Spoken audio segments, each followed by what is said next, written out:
certain things occur to me every once in a while, and then I plot out this is what I'm going to do on my next episode, and I'm going to do this and this and this, and sometimes I have a totally good idea, and I'm like, oh, wait a minute, I can't do that yet. And sometimes I have a good idea. Like yesterday morning, I had a great idea for a show, and I was like, oh, I'll record it now before I record with George, my good neighbor George. We recorded an episode of No Plan, No Problem yesterday. And I was like, I'll do Trent Takes On right beforehand. And because I don't like this setup and take that, set up my studio, take it down, blah, blah, blah. But then I was like, oh, wait, the one that I want to do is the episode I want to do is kind of dark and will put me in a bad mood. And I don't want to do that before I do No Plan, No Problem. So I postponed it. And now I've forgotten what I was going to do the show about. So I'm going to do the show about something totally wasn't my initial idea. So I'm going to talk about dogs again, but in a totally different way. Last time was negative, and this time is not. Let's go.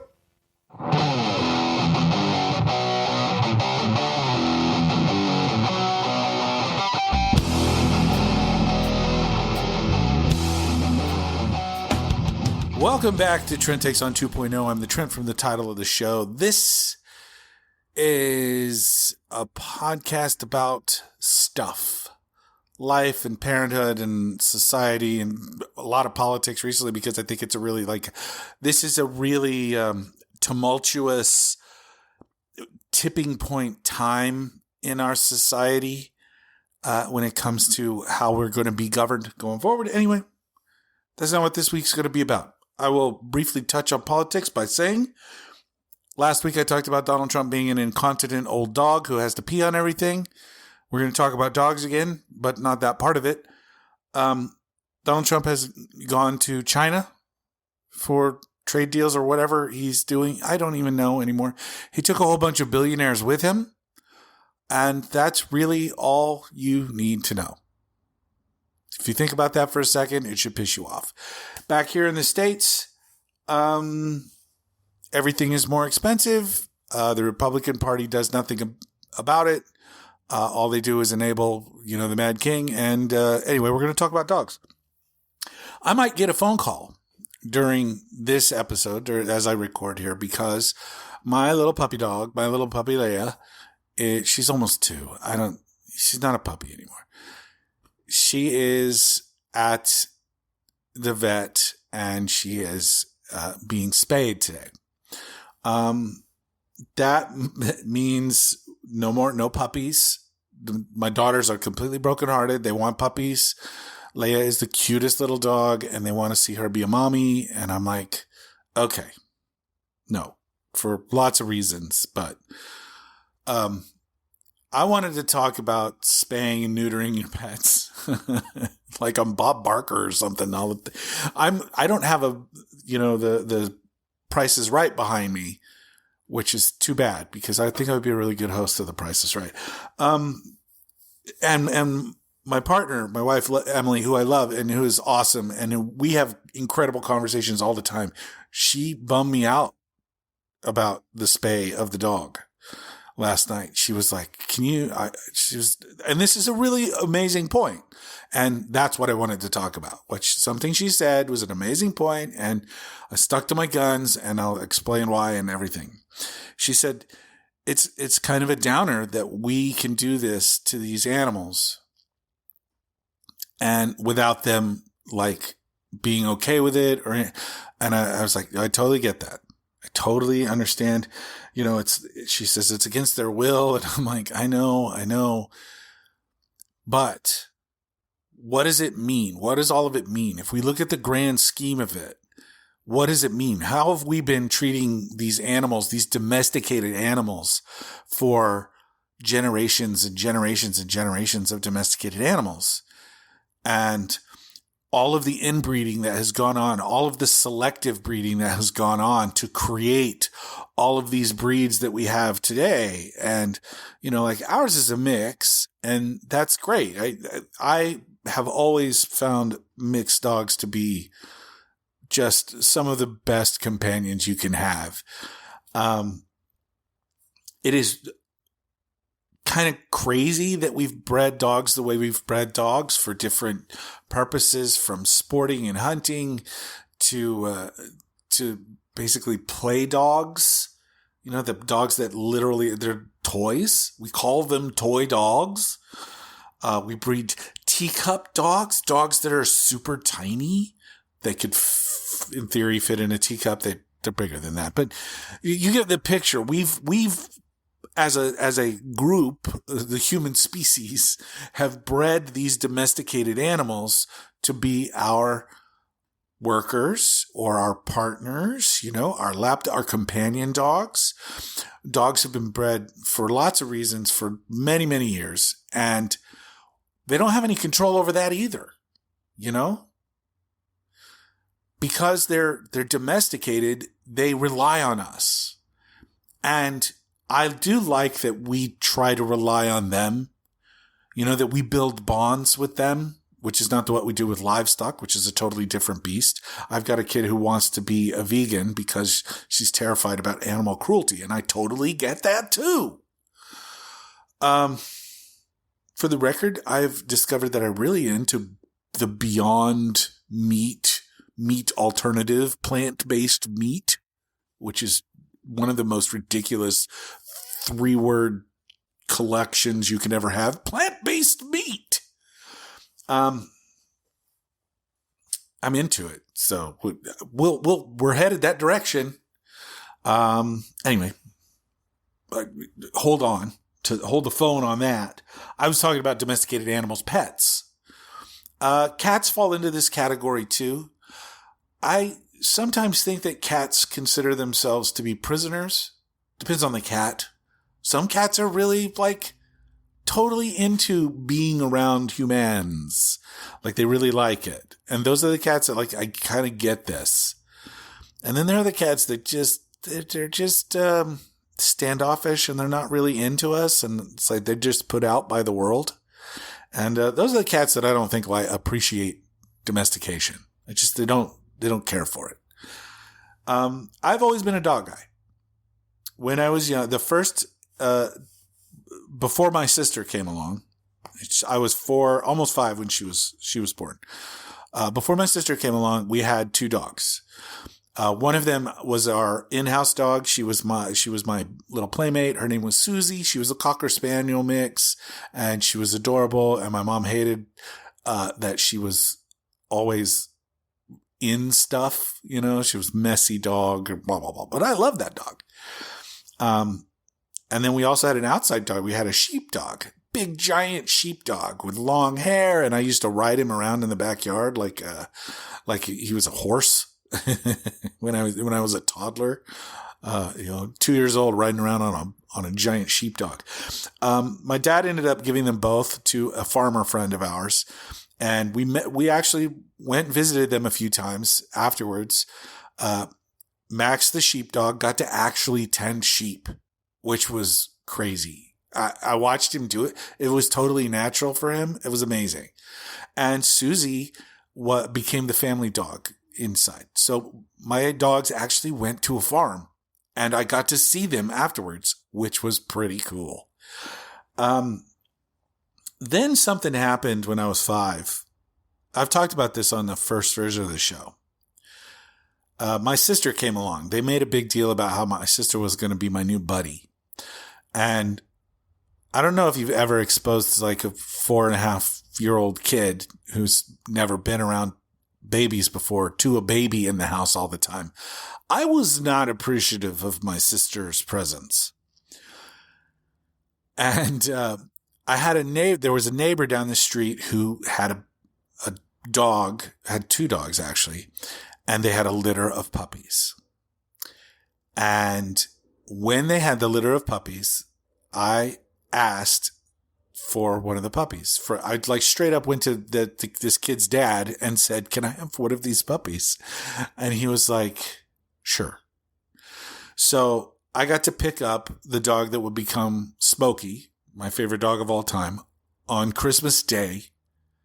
I was 5, so 1980. I was almost 6, so 1980, almost 81. Christmas 80 was when I got Smokey, and that dog was awesome. And that was where my like obsession with the companion version of a dog came from. I've had multiple dogs since then. I went for a time without, and then I got 2 white miniature schnauzers that were a rescue, and they were with me for I got them in 2001, and I had them until, and they were adults. They were already 4 and 5. I had them like when Bowser passed, he was 17. So I had him for 12 years, give or take. Almost exactly 12 years. It was between then and getting Leia a year and a half ago, give or take, that I went without one. And our reasoning was, we couldn't take care of a dog. The kids weren't old enough, and it was a lot of work. It was an extra expense, and we weren't factoring in what you get out of having that companion in the house. Also, my almost teenage daughter is allergic to pet dander. So having an animal, it has to be a real specific type of animal. Otherwise, she's going to be absolutely miserable. We searched for a dog. We started that summer, 2 summers ago. And we were in shelters looking for the right dog. Couldn't find one. Finally, we had given up. We were like, we just can't. We saw 2 Maltese. Well, we saw 2 Maltese on a website, went to go visit and check them out. And while our kids are at school, which you can't do the adoption while the kids are at school, kids have to be there too. That's one of the rules. But by the time we got there, which was like a half an hour after open, they'd already been adopted. So when we finally find a breed that we could actually adopt, we couldn't adopt them.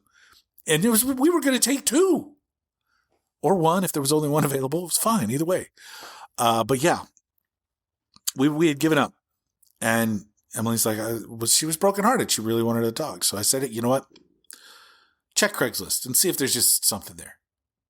She checked Craigslist. We found a dog right away. That night, we adopted Leia. And she kind of fills out our family. She was the perfect breed, perfect size dog. Great temperament. Well, she was a puppy. We didn't know that at the time, but she really does complete the family. And all 4 of us have completely different relationships with her. And they're all wonderful. Leia's not going to have puppies because I think first of all, it's hard on dogs, especially small dogs, to have litters of puppies. I learned that over my time as a dog owner. It is hard on them physically. They're just not super strong, and they can do it for sure, but it can be hard on them. And then there are a lot of other health considerations that go along with it. Complications that come from an unused uterus as well. Plus, it helps to control the unhoused animal population, which is a very serious problem in the United States. Lots of people have puppies and they don't know what to do with them, and they end up in shelters, and that's really heartbreaking stuff. So that's why we've decided to spay our dog for multiple reasons, to help control the population and for her own health and long-term well-being. And that's why I made this call. It's our job to make this call for them on their behalf, even though they don't get a say. And it sucks because, especially Leia, she has such horrifying anxiety, separation anxiety almost. But she misses us so much when she's not around when we're not around her, because we're around her all the time. Working from home allows you to do that. Be around the dog all the time. And so to a degree, she's just kind of spoiled. I don't think she's so much, she gets separation anxiety per se. She doesn't do any damage to anything. She doesn't piddle in the house or any of that nonsense. She just misses us and goes crazy when we come home. She doesn't like being in the car. She gets a little car. She's a bad car dog, but it is what it is. She's going to be fine. And in the long run, this is going to be better for her. It also could have a positive effect on her behavior because she is a little bit rambunctious and a little bit disobedient at times. She's not the best leash dog either. But what I say all of this to say you should spay and neuter your pets if you have no intention of having them breed. The reasoning behind this is relatively simple. Helping to control that unwanted pet population is incredibly important. Dogs, cats, everywhere need to, we don't want these shelters full of dogs and cats desperate for adoption before they're euthanized. That is so sad. We also don't want dogs and cats in bad situations, in bad homes where they're not cared for properly. Also bad. Every time you see that ASPCA commercial with Sarah McLachlan singing in the background and you tear up because these animals are abused. Yeah, that shit happens and you don't want to contribute to that. So I love my pet. I have always loved my pets. I'm crazy about them. I try to do everything for them. It's why she's so spoiled. But sometimes you have to do something that they're not going to like for their own good. And the best way to approach it is with the understanding that it is for their own good. And it's up to us to make that decision for them. Now, this isn't the kind of episode that I usually do. I'm usually talking about bigger, crazier things. But I wanted to segue into a movie that I watched. I finally got to see a movie that I've been wanting to see since it was in the theaters. We just didn't get around to it because we don't get around to movies much. We finally saw Everything Everywhere All at Once. I think that's the title. It's a Michelle Yeoh movie. And it tells a story that I try to tell a lot. So I'm going to give spoiler alert. If you haven't seen the movie yet, pause this, go see it, and come back for a hot take. Not so hot take. Come back for basically a review. If you have seen it, then you get this. Everything Everywhere All at Once is a movie about understanding that all of this universe is so huge and there are so many things in it that it's completely overwhelming. And there's there's both positive and negative, but there's so much in it, and most of it's just empty space, that it's too much for the human mind to really comprehend, to really deal with. And arguably the most important thing for all of us is to have perspective. That's my takeaway from it. And it's something that I try to talk about often with my kids, with my friends, that perspective is really everything. When I talk on and on about how awful fascism is and how scary this world is right now, I don't actually, me personally, have the means to do a whole lot about it. It's beyond my control. Understanding it is important. Doing my part is important. But am I ever going to be able to run for president? No. I didn't set myself up for that at all. I didn't set myself up to run for local office. But I have a sneaky suspicion that's in my short-term future. Perspective is so important, and understanding who we are is great. Understanding the size of the world is scary.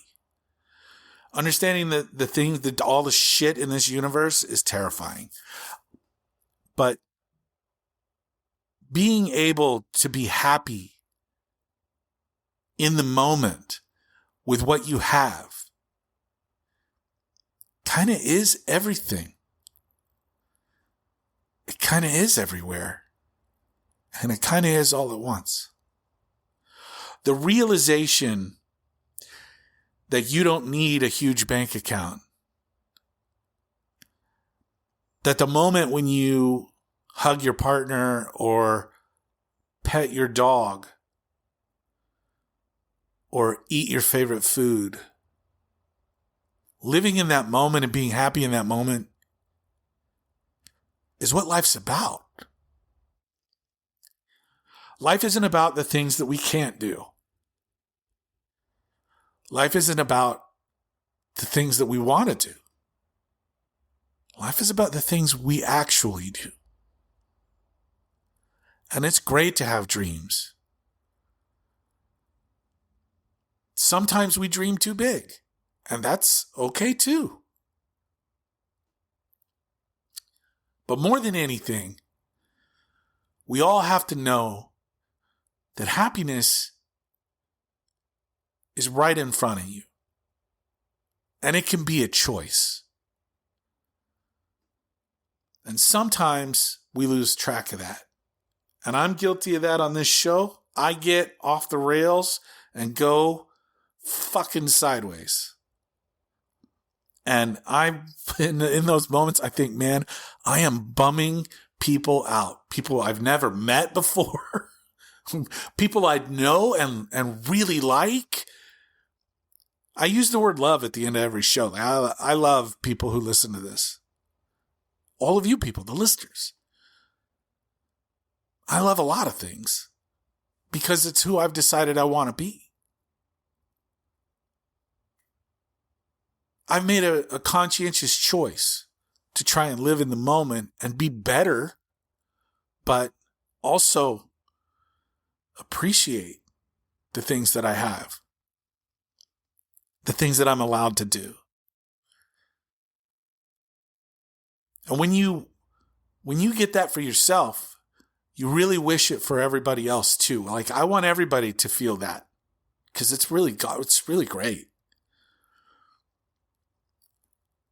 It's really amazing to just be happy in that moment, to appreciate things for what they are, to appreciate the beauty and even the disharmony at times. It's within us all to make these decisions. So I'm really looking forward to picking up my dog this afternoon and bringing her home, giving her cuddles and taking care of her wounds, her surgical incisions, and apologizing for putting her through stressful stuff. But I like to think that I'm adding years to her life too. Good years. That I'm going to really, really appreciate her being here for. So, with all that said, a different type of episode of Trent Takes On today. Trump will be back from China soon. He's not going anywhere. Fuck. I wish he were. He's going to China, but he's coming back because, damn it, I feel like we're doomed. This is a lesson we have to learn. This is a trial that we have to survive. Oh my goodness, I'm already getting text messages. With that being said, I should probably turn that off before it dings again. I want to check out, before I go, I want to say, hey, check out me and George on No Plan, No Problem if you haven't already. Many of you have. I so very much appreciate that. I started promoting the show with him a couple months ago, and our numbers over there have gone way up, and it makes me feel like a lot of people are getting on board with it. And I really appreciate that because that show is really important to me, and it's a lot of fun to do. And I think that we're spreading a lot of wisdom, and we have really interesting convos. So go check out No Plan, No Problem. Wherever you get this, it's there. Unless you're on YouTube, it's not over there yet. There's a whole thing. I got to set up another email address, and I don't want to do that. I got enough email addresses. Please share this with a friend. I know this episode is not normal, but the show is about you and about me and about the world. And there's nuggets in each episode that people can use. I really believe that. Otherwise, I wouldn't bother doing it. But I believe that. I believe that this little thing is me trying to help. And the more people we help, the better we feel. You, me, everybody. Man, my stomach is growling. I'm on this crazy fasting thing where I don't eat until noon every day. And wow, I'm not losing any weight at all. But I feel miserable. So it's got to be working, right?